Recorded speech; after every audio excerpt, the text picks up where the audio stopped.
So we just got back from seeing A Monster Calls. I'm afraid. Of course you are afraid. And Chris has been crying ever since we left the theater. So sad. I know everything about you. The truth that you hide. In the words of the monster, I keep telling him to just let it go. It's too hard. Felicity Jones. I wish I had 100 years. 100 years I could give to you. But clearly, he is still seeking his own truth, which is what we're going to talk about. The truth of A Monster Calls. You're just wasting tissues now. I'll use them later. So I'm going to cry more. I can promise you that much. Man, yeah, I mean, the movie itself was good, but the result that I had leaving the theater was just like, boy, I'm bummed. Yeah. Really bummed.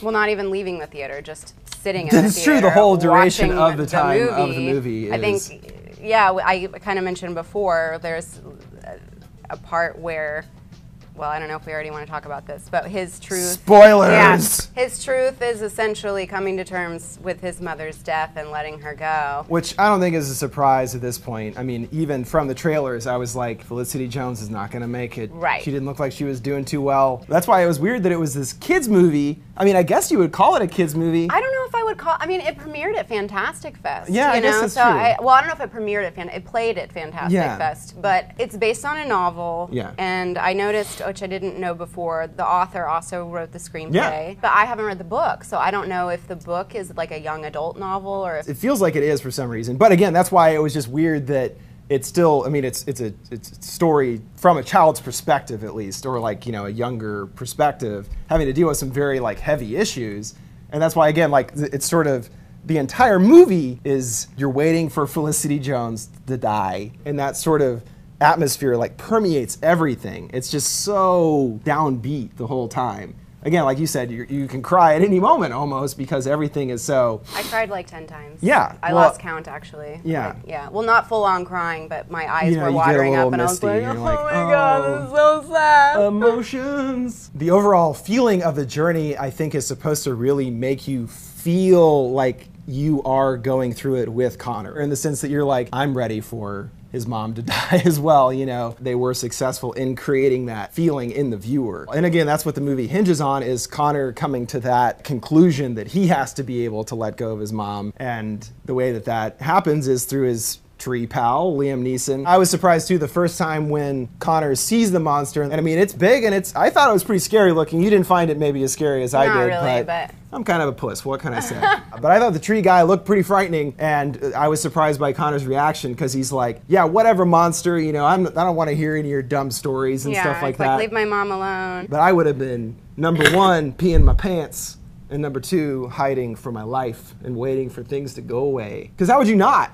I mean, even if you thought it was a dream, but it's still like that realistic that you're like, whoa, that tree came to life and now it's talking to me. Not a normal day for Connor McDougal, which is McDougal's his real the name. actor's name. Because I think Connor McDougal is like the ultimate name for that kid. Lewis McDougal. Yes, it's the Connor actor's name. O'Malley. I know. But yeah, that kid wasn't McDougal. We were saying that too. He just looked like a McDougal. The kid was great. I mean, I thought he did. No, he he had was very a good, lot of yeah. heavy lifting emotionally and stuff like that to do, and he's almost on screen the whole time. Yes. I don't even know if there was a scene without him in it, Yeah, I don't think there was. because that's how like entrenched in his perspective you are the whole time. So that's kind of impressive. I didn't even really consider that aspect, where he had to essentially carry the whole movie in a lot of ways, which was pretty impressive for little McDougal to pull off. It's interesting too, because a lot of times when there's a magical friend in a movie, they kind of show you, oh, here's the fantastical side of things, and I'm here to show you these wonderful things you've never even imagined. And this guy's just like, I'm here to tell you some weird oblique stories. You gotta figure it out. You know, the end result is your mom's gonna die.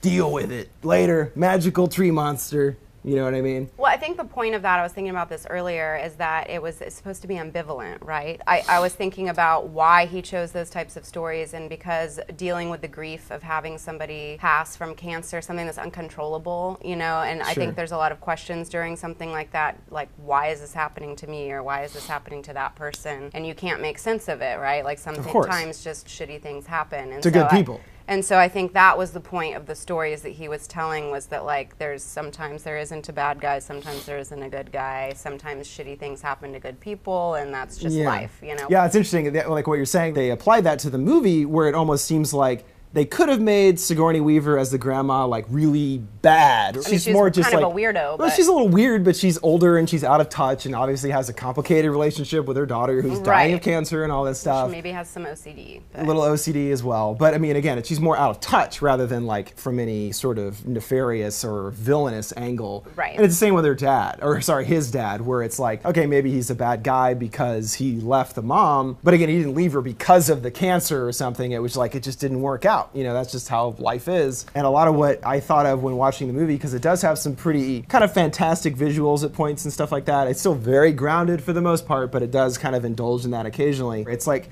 Tim Burton without the whimsy, because he's always got that little like, you know, where it's like, here's this thing, but it's got a little goofy. You know, we got the little kids eating turkey legs with their teeth on the back of their head and shit like that, and they didn't really have anything like that in this movie. So maybe a little too dark for its own good. Again, could have benefited from some levity, but it also might have actually cheapened the movie itself to try to like add in some of those kind of normal jokes for kids nowadays, where it'd be more like, you know, whatever, like Sing, you know, like pigs in bikinis dancing around, or ice skating and rabbits singing, a thong or whatever singing Sir Mix-a-Lot and stuff. It didn't really have any of those kind of gags in this movie. It wasn't that kind of movie at all. No. This was more like again, a grown-up kids movie is, I think, the most accurate way to describe it. Because I was trying to think of other movies that I would say were kids movies that were as big of a bummer as this one. So maybe I'll ask the audience that question. Can you, if you've seen A Monster Calls, or if you haven't, what is the biggest